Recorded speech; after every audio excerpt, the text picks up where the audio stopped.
ಸ್ವನುಭಾವದ ನೆಲೆಯ ನಾನೇನು ಬಲ್ಲೆನು ನೀನೆಗಳ ಹೊತ್ತು ನುಡಿಸಿದೊಡನೆ ನಾನು ನುಡಿಯ ಶ್ರೀ ಗುರುಬೆಟ್ಟುವಾಗು. ಪ್ರಥಮದೊಳಗೆ ಜಗದಾದ ಜಗದ್ಗುರು ರೇಣುಕಾದಿ ಪಂಚ ಆಚಾರ್ಯರನ್ನ ಜಗತ್ತಿನ ಎಲ್ಲ ದಾರ್ಶನಿಕ ಸಂತ ಮಹಾಂತರನ್ನ ಸ್ಮರಣೆ ಮಾಡಿಕೊಳ್ತಾ ಹಮ್ಮಿಕೊಂಡಿರುವಂತಹ MC ಮನಗುಳಿಯ ಪ್ರತಿಷ್ಠಾಪನದ ಕಾರ್ಯಕ್ರಮದ ಅಂಗವಾಗಿ ಶುದ್ಧ ಕುಡಿಯುವ ನೀರಿನ ಘಟಕದ ಉದ್ಘಾಟನಾ ಸಮಾರಂಭದ ಸಾನ್ನಿಧ್ಯ ವಹಿಸಿಕೊಂಡಿರುವಂತಹ ಹಿರೇಮಠದ ಪರಮ ಪೂಜ್ಯರಾಗಿರುವಂತಹ ಶಿವಾನಂದ ಶಿವಾಚಾರ್ಯರಿಗೆ ಕೂಡ ಅನಂತ ನಮನಗಳನ್ನು ಸಮರ್ಪಿಸುತ್ತಾ, ಅದೇ ರೀತಿಯಾಗಿ ಅರ್ಗೇರಿಯ ಅವಧೂತ ಮಹಾರಾಜರಿಗೆ ಕೂಡ ಅನಂತ ನಮನಗಳನ್ನು ಸಮರ್ಪಿಸುತ್ತಾ ಈ ಸಮಾರಂಭವನ್ನು ಉದ್ಘಾಟನೆ ಮಾಡಿರುವಂತಹ ಕರ್ನಾಟಕ ಸರ್ಕಾರದ ಮಾನ್ಯ ಸಚಿವರಾಗಿರುವಂತಹ ಶಿಕ್ಷಣ ಸಚಿವರಾಗಿರುವಂತಹ ಸನ್ಮಾನ್ಯ ಮಧು ಬಂಗಾರಪ್ಪನವರೇ, ಈ ಸಮಾರಂಭದ ಅಧ್ಯಕ್ಷತೆ ವಹಿಸಿಕೊಂಡಿರುವಂತಹ ಡಾಕ್ಟರ್ ಅರವಿಂದ್ MC ಮನಗುಳಿ ಅವರೇ ಹಾಗೂ ಮನಗುಳಿಯವರ ಧರ್ಮಪತ್ನಿಯವರಾಗಿರುವಂತಹ ತಾಯಿಯವರೇ, ವೇದಿಕೆ ಮೇಲಿರುವಂತಹ ಎಲ್ಲ ಗಣ್ಯಮಾನ್ಯರೇ, ಇಲ್ಲಿ ಸಮಾವೇಶಗೊಂಡಿರುವಂತಹ ಸಮಸ್ತರಿಗೂ ಕೂಡ ಅನಂತ ಶರಣಾರ್ಥಿಗಳು. ಇಲ್ಲಿವರೆಗೆ ಬಹಳ ಸುಂದರವಾಗಿರುವಂತಹ ಸಮಾರಂಭ ತಾವೆಲ್ಲ ಪಾಲ್ಗೊಂಡಿದ್ದೀರಿ. ಶಾಸಕರು ಮತ್ತು ಸಚಿವರು, ಅತಿಥಿಗಳು ಕೂಡ ಬಹಳ ಸುಂದರವಾಗಿರುವಂತಹ ವಿಚಾರಗಳನ್ನು ಹಂಚಿಕೊಂಡಿದ್ದಾರೆ. ಬಹುಶಃ MC ಮನಗುಳಿಯವರ ಕುರಿತು ಈ ವೇದಿಕೆ ಮುಖಾಂತರವಾಗಿ ಎಲ್ಲವನ್ನ ಮಾತನಾಡಿದ್ರು.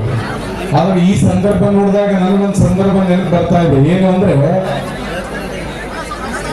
ಪರಮಾತ್ಮನನ್ನ ಒಲಿಸ್ಕೋಬೇಕು ಅಂತಂದ್ರೆ ಅಭಿಷೇಕ ಮಾಡ್ಬೇಕಂತ.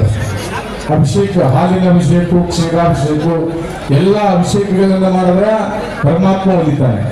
ವಿಷ್ಣು ಒಲಿಬೇಕಪ್ಪ ಅಂತಂದ್ರೆ ಅಲಂಕಾರದ ಪೂಜೆಯಿಂದ ಒಲಿತಾನಂತ.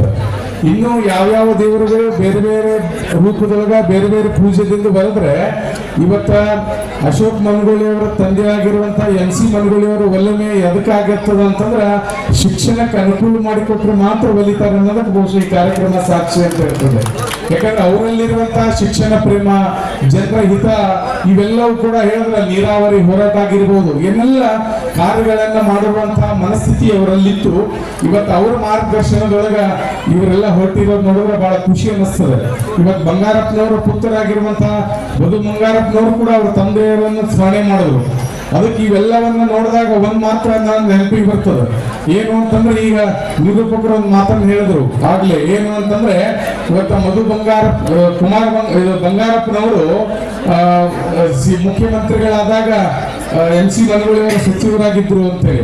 ಇವಾಗ ಮಧು ಬಂಗಾರಪ್ಪನವರು ಸಚಿವರಾಗಾದಾಗ ಬಹುಶಃ ನನ್ನ MC ಮನಗುಳಿಯವರು ಶಾಸಕರಾಗಿದ್ದಾರಂತ. ಬಹುಶಃ ಮುಂದಿನ ದಿನಮಾನದೊಳಗೆ ಮಧು ಬಂಗಾರಪ್ಪನವರು CM ಆಗ್ತಾರೆ, ನಮ್ಮ ಇವರು ಸಚಿವರಾಗ್ತಾರೆ ಏನೋ ಅನಿಸ್ತದೆ.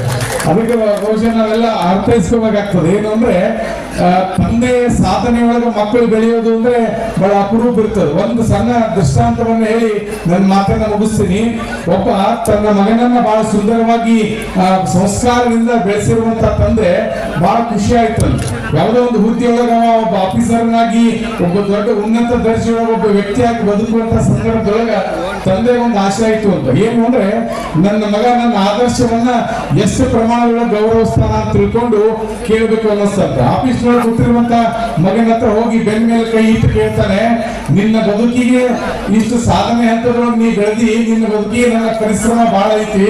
ಬಹುಶಃ ಈಗ ನಾನು ಕೇಳ್ತಾ ಇದ್ದೀನಿ, ಬಹುಶಃ ನಿನ್ನ ಬಲ ಹೆಚ್ಚದ ನನ್ನ ಬಲ ಹೆಚ್ಚದ ಅಂತ ಕೇಳ್ದಂತ. ಅವಾಗ ಮಗ ಅಂದ, ನನ್ನ ಬಲನೇ ಹೆಚ್ಚದ ಅಂದಂತ.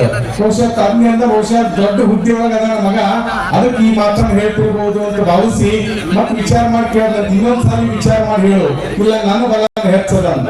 ಆಯ್ತು ಸರಿ ಬಿಡು, ಮಗನೇ ದೊಡ್ಡವಾದಲ್ಲ ಅಂತ ತಿಳ್ಕೊಂಡು ಮಗ ತಂದೆ ತೃಪ್ತಿ ಕೊಟ್ಟು ದೂರ ಹೋಗಿ ಮಾತು ಕೇಳ್ದಂತ. ಇನ್ನೊಂದ್ಸಲ ಬಾಗಿಲು ಹೋಗಿ ನಿಂತು, ಅಲ್ಲ ಇನ್ನೊಂದ್ಸಲ 10 ಸಲ ವಿಚಾರ ಮಾಡು, ನೀನು ಹುಟ್ಟಿದಾಗಿನಿಂದ ನಿನಗೆ ಸಂಸ್ಕಾರ ಕೊಟ್ಟು ಬೆಳೆಸಿ ಎಷ್ಟೆಲ್ಲ ಸಾಧನೆ ಮಾಡಿ ಅಂದ್ರ ನಿನ್ ಹಿಂದಿನ ಬಲ ನಂದ ದೊಡ್ಡದು ನೀನ್ ದೊಡ್ಡದು ಅಂತ.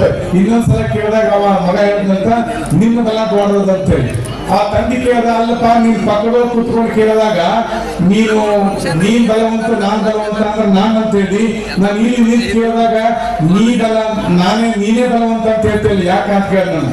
ಅದಕ್ಕೆ ಅವಾಗ ಹೇಳ್ದ, ಸಾಧನೆ ಹಂತದೊಳಗೆ ಬೆಳೆಸಿರುವಂತ ತಂದೆ ಎನ್ನುವಂತವರ ಆಶೀರ್ವಾದದ ಹಸ್ತ ನನ್ನ ಹೆಗಲಿನಾಗಿದ್ದಾಗ ನನಗೆ 100 ಆನೆ ಬಲ ಇರ್ತದೆ, ಅದಕ್ಕೆ ನಾನು ಬಲವಂತನ ಅಂತ ಹೇಳಿದ. ಬಹುಶಃ ನೀನ್ ನನ್ನನ್ನು ಬಿಟ್ಟು ದೂರ ಹೋದಾಗ ನಾನು ಬಲಹೀನದೀನಿ, ಅದಕ್ಕೆ ನೀ ಬಲವಂತ ಅನ್ನುವಂತ ಮಾತನ್ನು ಹೇಳಿದೆ ಅನ್ನುವಂತ ಮಾತನ್ನ ಹೇಳ್ತಾರೆ. ಅದಕ್ಕೆ ಇವತ್ತು ತಂದೆ ಸಂಸ್ಕಾರದೊಳಗ ಬೆಳೆದಂತ ಮಕ್ಕಳಿಗೆ 100 ಆನೆ ಬಲ ಇರ್ತದೆ, ಅವರು ಸಾಧನೆ ಹಂತದೊಳಗೆ ಹೋಗ್ಲಿ ಅನ್ನುವಂತ ಮಾತನ್ನ ಹಾರೈಸ್ತಾ ಬಹುಶಃ ಈ ನಾಡಿನೊಳಗ ಅವರು ಶಾಸಕರಾಗಿ ಮಾಡುವಂತ ಕಾರ್ಯಗಳು ಉತ್ತಮವಾಗಿ ಇದ್ದಾಗಿಯೂ ಕೂಡ ಇವತ್ತು ವೈಯಕ್ತಿಕವಾಗಿ ಅವರ ತಂದೆಯವರ ಪ್ರತಿಷ್ಠಾನವನ್ನ ನಿರ್ಮಾಣ ಮಾಡಿ ಇವತ್ತ ಶಾಲೆಯೊಳಗೆ ಮಕ್ಕಳಿಗೆ ಶುದ್ಧವಾಗಿರುವಂತ ನೀರು ಕೊಡುವಂತ ಕಾರ್ಯ ಅಂದ್ರೆ ಬಹಳ ದೊಡ್ಡ ಕೆಲಸ. ಇವತ್ತ ರೈತರಿಗೆ ನೀರು ಕೊಟ್ಟು ಒಳ್ಳೆ ಕಾರ್ಯವನ್ನು ಮಾಡದಿರುವಂತ ಅವ್ರ ಪುತ್ರರಾಗಿ ಇವತ್ತ ತಂದೆ ಮಾಡಿರುವಂತ ಕಾರ್ಯಕ್ಕೆ ಕಳಸಪ್ರಾಯವಾಗಿರುವಂತ ಕೆಲಸ ಅಂದ್ರೆ ಶಾಲೆ ಮಕ್ಕಳಿಗೆ ಕುಡಿಯುವ ನೀರು ಕೊಡುವಂತ ಕಾರ್ಯವನ್ನ ನಮ್ಮ ಬಹುಶಃ ಅಶೋಕ್ ಮನಗುಳಿ ಅವರು ಮಾಡಿದ್ದಾರೆ ಅನ್ನುವಂತ ಮಾತನ್ನು ಹೇಳ್ಬೇಕಾಗ್ತದೆ. ಬಹುಶಃ ಮುಂದಿನ ದಿನಮಾನದೊಳಗ ಈ ನಾಡು ಅವರ ಕಾರ್ಯಕ್ಷೇತ್ರದೊಳಗೆ ಬಹಳ ಅಭಿವೃದ್ಧಿಯ ಪದ ಕಾಣುವಂತ ನಿರೀಕ್ಷೆಗಳು ಇದಾವೆ ಅನ್ನುವಂತ ಮಾತನ್ನು ಹೇಳ್ತಾ ಎಲ್ಲರಿಗೂ ಕೂಡ, ಯಾಕಂದ್ರೆ ನಾವೆಲ್ಲ ಆ ಸೊರಬ ಕ್ಷೇತ್ರದೊಳಗೆ ನಮ್ಮೆಲ್ಲ ಸ್ನೇಹಿತರು ಸ್ವಾಮೀಜಿಯವರು ತುಂಬಾ ಇದ್ದಾರೆ, ಅಲ್ಲೆಲ್ಲ ಹೋಗಿದ್ದೇವೆ ನಾವು. ಬಹುಶಃ ಮಧು ಬಂಗಾರಪ್ಪನವರು ಕೂಡ ಆ ಭಾಗದೊಳಗೆ ಬಹಳ ಉತ್ತಮವಾಗಿರುವಂತಹ ಕಾರ್ಯವನ್ನು ಮಾಡಿದ್ದನ್ನ ನಾವು ಕೂಡ ಬಹಳ ಕಣ್ಣಾರೆ ಕಂಡು ಬಂದಿದ್ದೇವೆ ಅನ್ನುವಂತ ಮಾತನ್ನು ಹೇಳ್ತಾ ಇದುವರೆಗೂ ಇಲ್ಲಿರುವಂತ ಎಲ್ಲರಿಗೂ ಕೂಡ ಭಗವಂತನ ಕೃಪೆ ಇರಲಿ ಅನ್ನುವಂತ ಮಾತನ್ನು ಹಾರೈಸ್ತಾ 4 ಮಾತುಗಳು ವಿರಾಮ ಕೊಡ್ತಾ ಇದ್ದೇವೆ. ಕಾರ್ಯಕ್ರಮ ಮಾಡ್ಕೊಂಡಿರ್ಬೋದು. ನಮ್ಮ ಮಧು ಬಂಗಾರಪ್ಪನವರು ಮಾತು ಹೇಳಿದ್ರು ಬಹಳ ಸುಲಭವಾಗಿರುವಂಥ ಮಾತನ್ನು. ನಮ್ಮ ತಂದೆ ಇಬ್ಬರು ನಮ್ಮ ಅಶೋಕ್ ಗಣರಾಗಿ ಮಧು ಬಂಗಾರಪ್ಪನವರು ಇಬ್ಬರು ರೈತರ ಮಕ್ಕಳು. ಬಂಗಾರಪ್ಪನವರು ರೈತರೇ, ನಮ್ಮ ಅಶೋಕ ಅಣ್ಣ ಅಪ್ಪವರು ರೈತರೇ, ಇಬ್ಬರು ರೈತರೇ. ಹೆಂಗೆ ಇಲ್ಲಿ ನಮ್ಮ MC ಮಡಗುಳಿ ಅವರು ಬಹಳ ಕಷ್ಟಪಟ್ಟು ನೀರು ತಂದರು, ಹಂಗೆ ಕುಟ್ಟೂರು ಅಂತ ಹೋಯ್ತು. ನಾವು ಹೊಲ ಎಲ್ಲ ಮನೆ ಅಲ್ಲೇ ಅದಕ್ಕೆ ಚೆಕ್ ಡ್ಯಾಮ್ ಕಟ್ತದೆ ಯಾರು ನಮ್ಮ ಬಂಗಾರಪ್ಪನವರು. ಇವತ್ತು ರೈತರು ಅವರ ನೆನೆಸ್ತಾರೆ. ಹಂಗೆ ಇಬ್ಬರು ಸಾಮ್ಯತೆ ಒಂದೇ ಇದೆ. ನಮ್ಮ ಬಂಗಾರಪ್ಪನವ್ರದು ನಮ್ಮ ಅಶೋಕನವರ ಅಪ್ಪವರು ಸಾಮ್ಯತೆ ಒಂದೇ ರೀತಿ ಇರೋದರಿಂದ ನಾನು ಆ ಕಡೆ ಜಾತ್ರೆ ನಮ್ಮ ಸಿರಿಗಿ ಮಠ ಹಾವೇರಿ ಒಳಗೆ ನಾವೆಲ್ಲ ಆ ಕಡೆ ವೀಕ್ಷಿಸಿ ಬರ್ತಿದ್ದೇವೆ. ಕೂಟೂರು, ಸೋರೆಕೊಪ್ಪ, ಆಮೇಲೆ ಬಂದಸ್ಥಾನ ಅಂತ ಒಂದು ದೇವಸ್ಥಾನ ಇದೆ. ಅಲ್ಲಿ ಬಂಗಾರಪ್ಪನವರು ಪ್ರತಿ ವರ್ಷ ರಾಜರಾಜೇಶ್ವರಿ ಜಾತ್ರೆ ಅಂತ ಆ ಜಾತ್ರೆಗೆ ರೋಡ್ ಬಿಡಿತಿದ್ದರು. ಅಂದ್ರೆ ರೈತರಾಗಿ ರೈತರ ಮಾತ್ರ ಒಂದು ಬದುಕಿ ಜೀವನವನ್ನ ತೋರಿಸಿದ್ರು ಯಾರು ಬಂಗಾರಪ್ಪನವರು, ನಮ್ಮ ಅಶೋಕನವರ ಅಪ್ಪವರು. ಅವರು ತೋರಿಸೋದಂತ ಆ ದಾರಿಯನ್ನ ಮಕ್ಕಳಿಗೆ ತೋರಿಸಿದ್ರು.